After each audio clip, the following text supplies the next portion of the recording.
It's not Taylor's fault. You don't get to tell artists what they make and how they make it.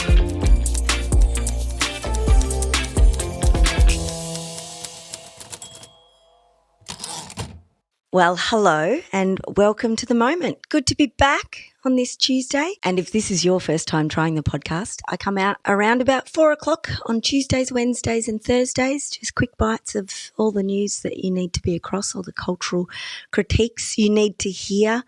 I'm here for you, essentially, to get you through the week. And if you're not new here, you'll know that I made a big mistake last week on the Thursday podcast. And that mistake was to get Swifties offside because I got a date wrong. I got the date of the release of the brand new album, the biggest thing to happen since the last record from Taylor. I got the date wrong of its release. I said it was out on Saturday when in fact it was out on Friday. I just looked at the number and I thought the 3rd, that's Saturday, not Friday. I just didn't double check. So I apologise. The record did come out on Friday and my goodness, well, how was the response? Huge.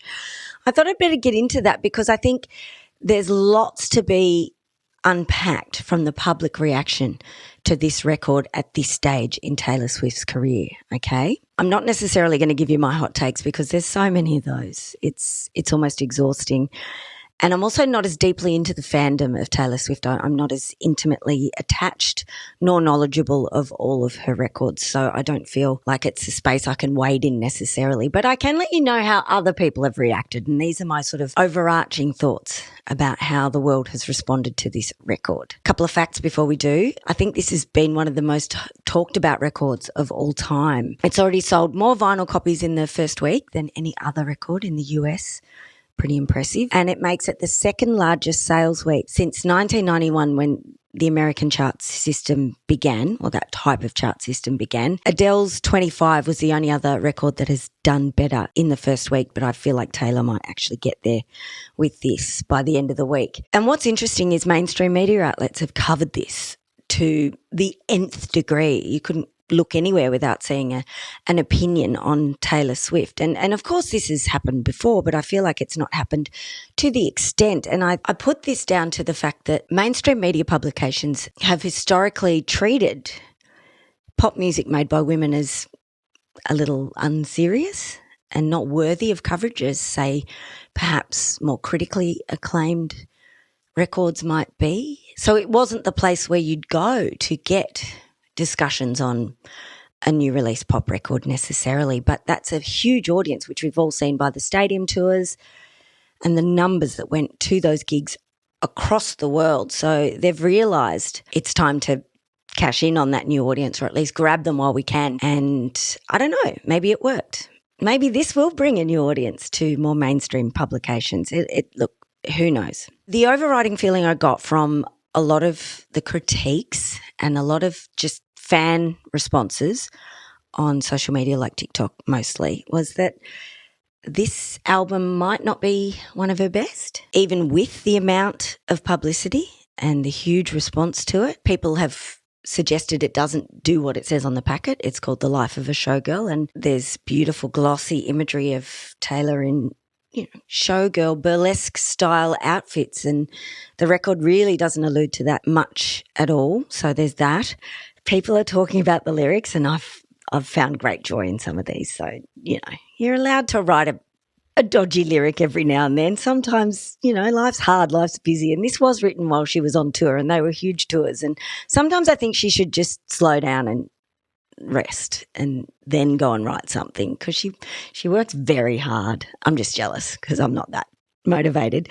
But people are talking about, especially this lyric, did you girl boss too close to the sun? And they've suggested that it's a little bit kind of Facebook update 2015. There's a bit of that going on in the cultural critique around this record. And there's also a song that's allegedly aimed at Charlie XCX, which was a response to one of Charlie's songs that, if you look at the lyrics, most people have suggested was more about Charlie's own anxiety around being a pop star and how far she could go, and not necessarily about Taylor Swift at all. So now people listening to Taylor's response, if it is about Charlie XCX, we don't know. I don't know. People are saying it's just not very cool to be dissing another woman in such a targeted, petty way, especially now that Taylor's a billionaire and she could spend her energies on something perhaps a bit more worthwhile than just getting back at somebody else in a response track. But then again, it's not our record. We're not making it. Taylor can do what she wants and people will respond however they want. And that is what art is. People can interpret it however they want. There's also some talk of Travis on the record, her new love. And yeah, it's giving people the ick, I have to be honest. There's lines like his love was the key that opened my thighs. And she also used the term redwood to talk about his, double entendres, boom, boom, boom, tish. All that. People aren't here for that, apparently, but other people love it. So horses for courses. Props, though, to the woman who wrote an article in the Daily Mail, and this was the funniest take, I think, of the whole thing. Okay, I'll read you a bit. My 7-year-old loves Taylor Swift, and I've always enjoyed her good, clean and fun image, but her new album is disgustingly raunchy. And she's ditching her core audience for filthy lyrics that even make a grown woman like me blush.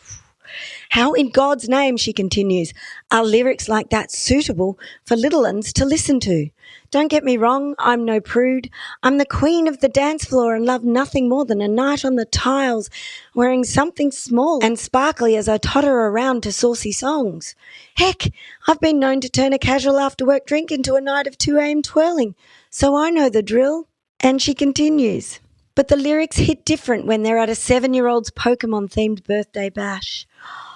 That's because Taylor Swift has clearly ditched her younger fans and decided that sex and raunch are her new USPs. Her kid-friendly concerts, normally all about bracelets, face glitter and bright sparkly outfits, will now be full of filthy lyrics that will make even a seasoned twerking Cardi B fan blush. How good is that take? I've just got a tip for the woman who wrote this article. Feel free to exercise your right as a parent not to play this record, okay? If your child is 7 and it's not appropriate, just don't play it. It's not Taylor's fault. You don't get to tell artists what they make and how they make it and who their audience is. I think this is a really interesting thing that's happening culturally too. Because of social media, we do believe we have a voice and we can air that opinion to anyone who's prepared to listen. But the problem with that is that people now feel like they're entitled to tell an artist what they should and shouldn't be making. And that is not the point of art. The point of art and creativity is that the artist is allowed to make whatever it is that they would like to make. And this is why we fall in love with them in the first place. And you can't have that and then turn around and say, no, no, no. And also not allowing artists to grow into a person that they want to be. And it's interesting that some fans have said that Taylor Swift seems stunted in this and that she's stopped at a certain age and she's not developing lyrically. And yet here's the opposite opinion where a woman is saying, we don't want her to change at all. And if my 7-year-old can't listen, then she's not doing her job right. I think it's a sad indictment on how we see or how we value creativity. People literally think they can just tell an artist what to do. Admittedly, I just did tell a mum what to do with their kids, but it's just called press stop. Don't play it. Your kids will be fine.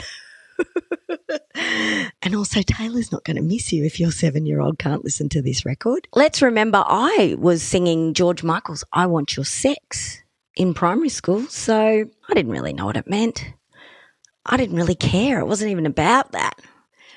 I just liked the words and I liked the beat and it felt a bit naughty, but you know, I don't think it messed me up for life. Sex is natural. Sex is good. Not everybody does it, but everybody should. Sex is natural. Sex is fun. Sex is best when it's one on one. See, I thought that was awesome. I did that. I performed that in front of my class on a school trip. So there you go. I think they're okay too. I'd love to know your thoughts, though, on the new record. If you feel like I got the response wrong, this is not my response to the record, but if you feel like I got the response wrong, let me know. I'm always open. I want to know what you loved about it, perhaps, because I didn't hear enough about that over the weekend.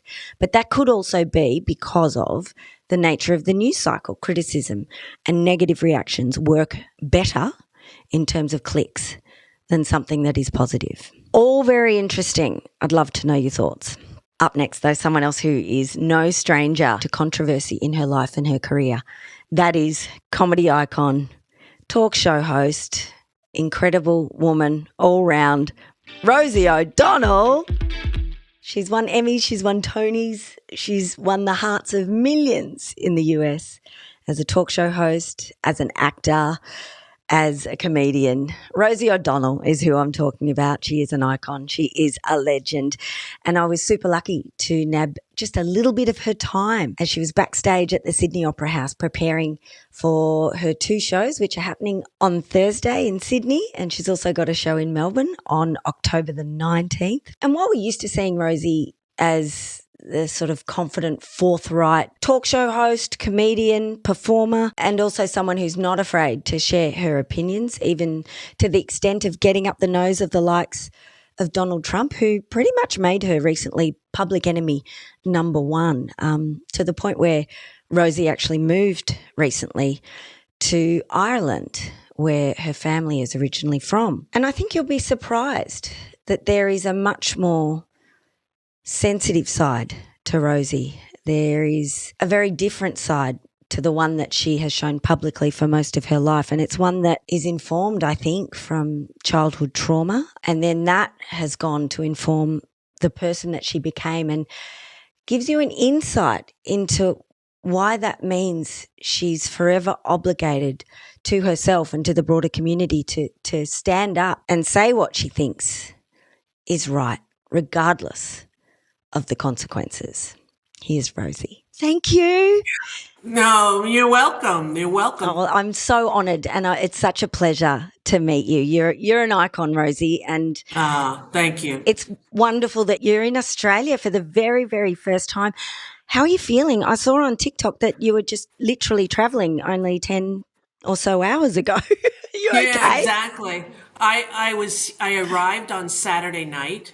And then Sunday I went to Melbourne to do Have You Been Paying Attention, which is going to be on tonight, I believe, and was a lot of fun. I really love it. I love the format of that show. I think it would be really fun to host a show like that, maybe in Ireland. We'll see what we can do. But yeah, and then I've been here doing this since I got back from Melbourne. So I haven't really had a chance to go out and sort of explore yet, but we have whale watching booked. We have Meet the Koalas. We have something, kangaroo thing that we want to go to. And, I'm very, very excited. I wanted to come here my whole life. I had 2 places when I was a kid, Hawaii and Australia. And it's funny because it reminds me of Hawaii, landing and seeing all the ports and everything with the water right next to it and the tropicalness and the trees that grow sideways, not just up. It's really beautiful. Oh, I hope you get time to enjoy yourself. You said that this trip is the most adventurous thing you've ever done. Now that you're here, do you feel like that's still the case? Well, I'm not a traveler, right? All my friends are wealthy friends in showbiz call me and go, "Oh, we rented a boat in the south of France. Would you like to come?" I'm like, no, not really. Like the concept of being away from my kids for that long. And I have a 12-year-old still at home and this is the longest I'll have been away from them ever. So it's interesting to see how well they do, or more than likely how well I do without them. It's not them without me, Yeah. When I said, "Are you going to miss me? What do you think?" And she said, "No." You know why? I said, "No, why?" She said, "October's my favorite month." Well, okay. I understand. There you go. Oh, that's beautiful. You moved to Ireland earlier this year, and I'm wondering, what sort of perspective has that given you? It was a huge change for you, another big adventure. That's given you a new perspective on life, hasn't it? Can you tell me a bit about that? 1,000%. I never really ever considered moving out of the United States. In fact, I never expected to have to. But then I read Project 2025 and I saw that, if he wins and he gets to implement this, it's the destruction of democracy and America that I love. And I knew my heart couldn't take the pain of that. And I knew last time he was in, it was difficult for me to parent and to be fully present for my kids because of this sort of overriding fear that he elicits in people who are awake, Yeah. people who are paying attention. So I knew I had to go. And I didn't tell many people. I told my child, and then I said, it's a secret, okay? We're going to leave before he gets inaugurated. And she went to school and announced it to the whole class. She stood up and said, we have to move to Ireland because the president of the United States hates my mom. But to tell you the truth, she hates him just as much. So, it was like, you can't blame her. She doesn't know how to lie, this kid. So she told her class, and then they kept calling all the parents and going, are you moving to Ireland? I'm like, yes, but we're not putting that anywhere. We're just going to go. And that's what we did. A lot of friends didn't know. My family knew, but they didn't believe it. They're like, you won't even go to Italy, for fun. I'm like, it's true. But then since I've been here, we've been to a lot of different places. Europe is so easy to access from Ireland, and you're in the midst of it. And so I'm loving it. I feel like this is a part of me that I hadn't really explored, to be adventurous and to go on a 22-hour flight from Dublin to Australia, I mean, it's hard for me now to go, oh, it's the day before where I'm calling, like it's trippy, but I can't wait to explore it. I get to be here for 3 weeks, which is unbelievable. And I only have 2 nights performing here Thursday, 2 shows, and then in Melbourne on the 19th, 1 show. And I'm so excited about the whole concept. And to be here now, it's overwhelming to me, I made it here, which I can't believe. Well, it's huge.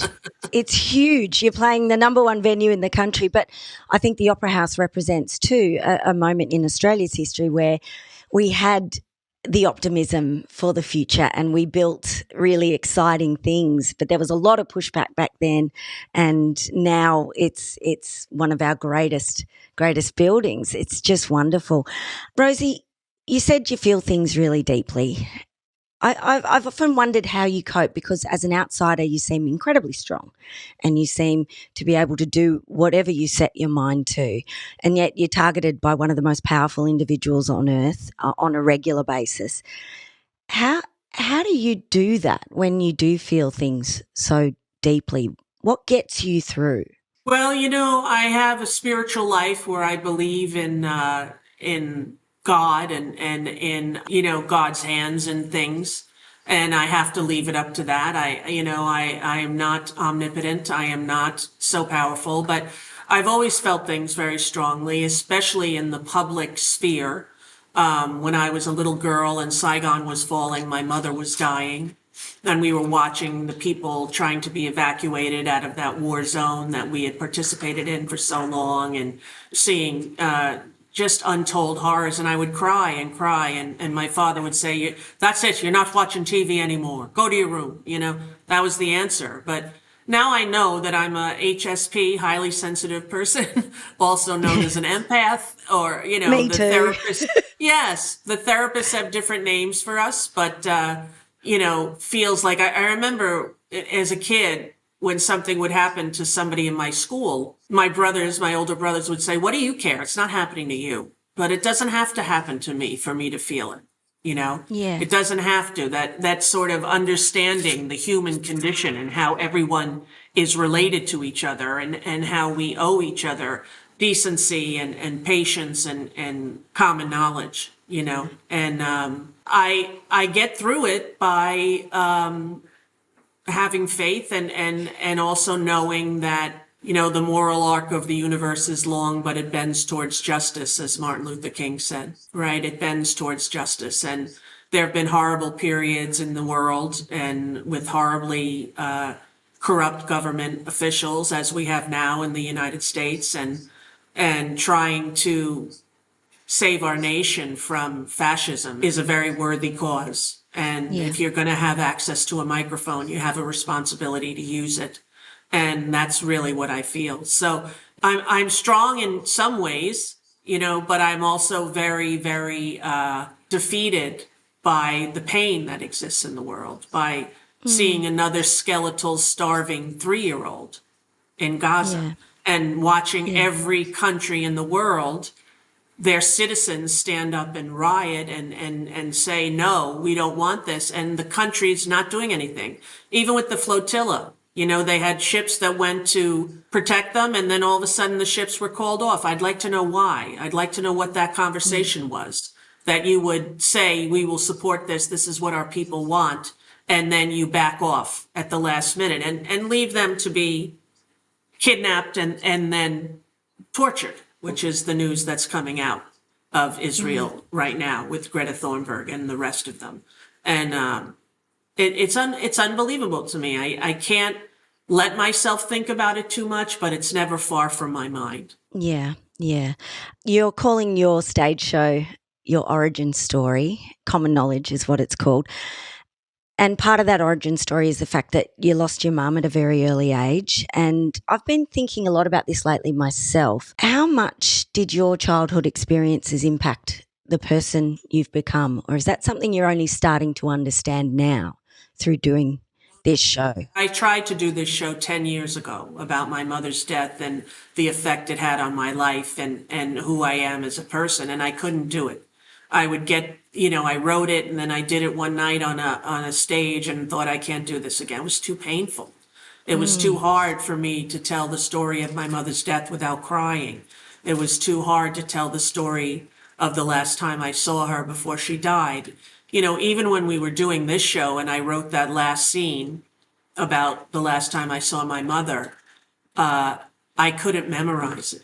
And here I had memorized, 100 pages, and I couldn't memorize this because it was too painful to me. And I feel like I'm only touching the very surface of it, and it's hot. It's like, I can't get there, and our director did a wonderful thing. He said, we're going to have to edit it.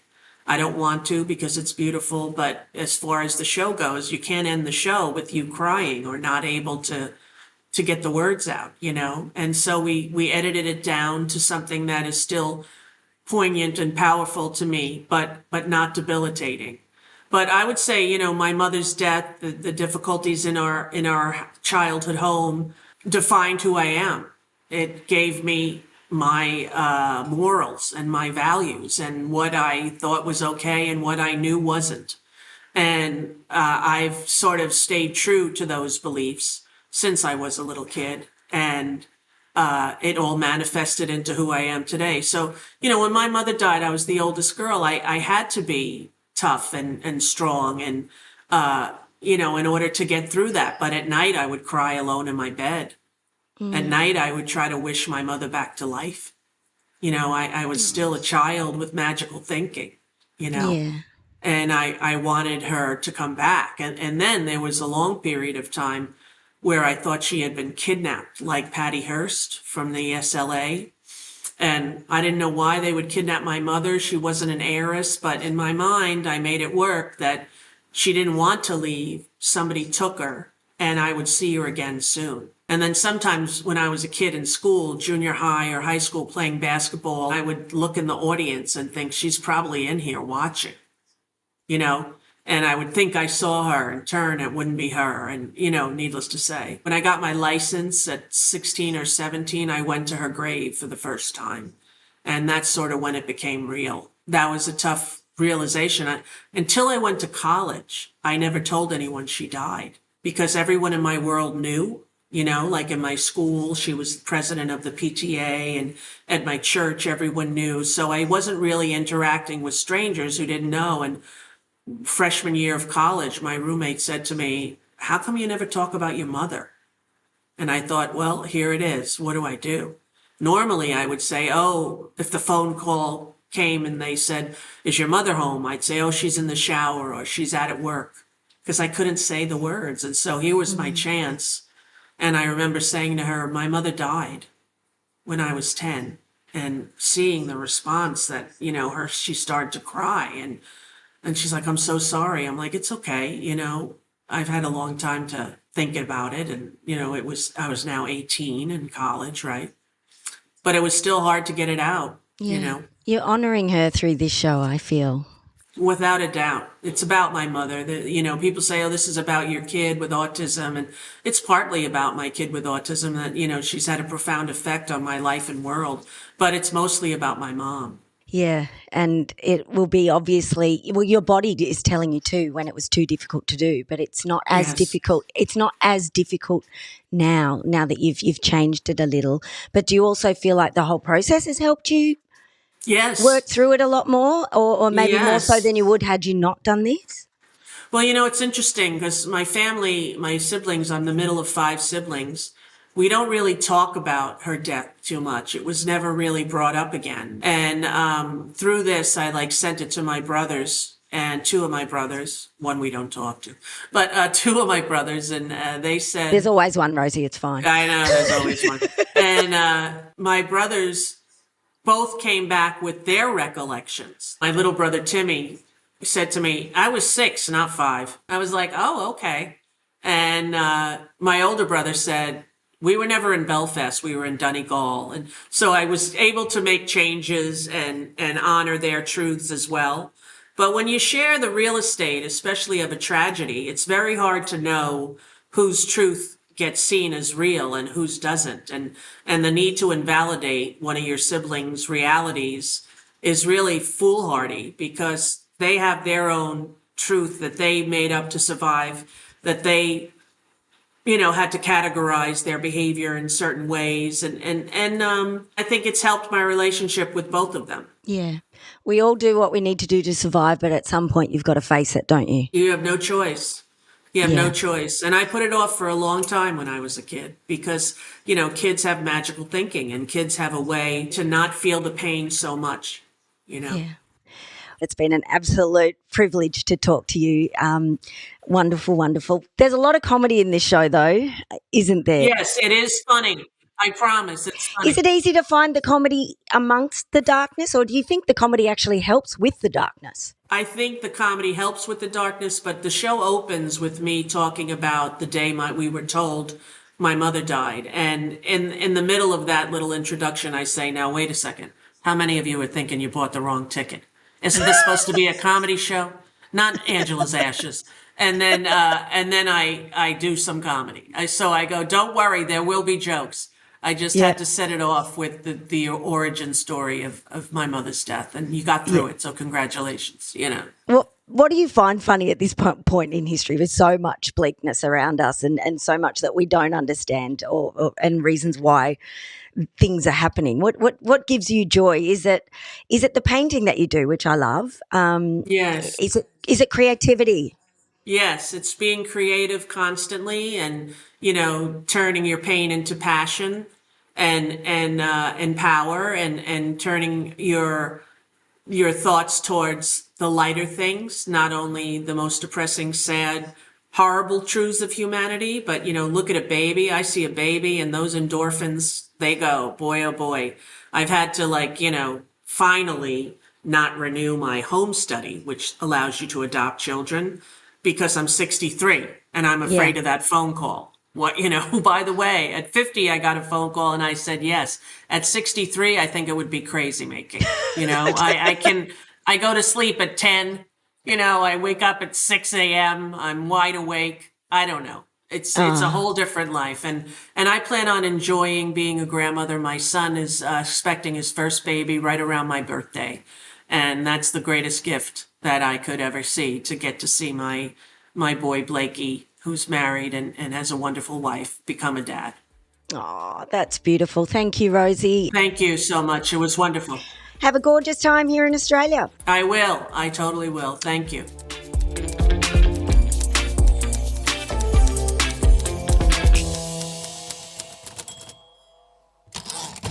This is an MIK made production recorded on Wurundjeri land. Always was and always will be Aboriginal land.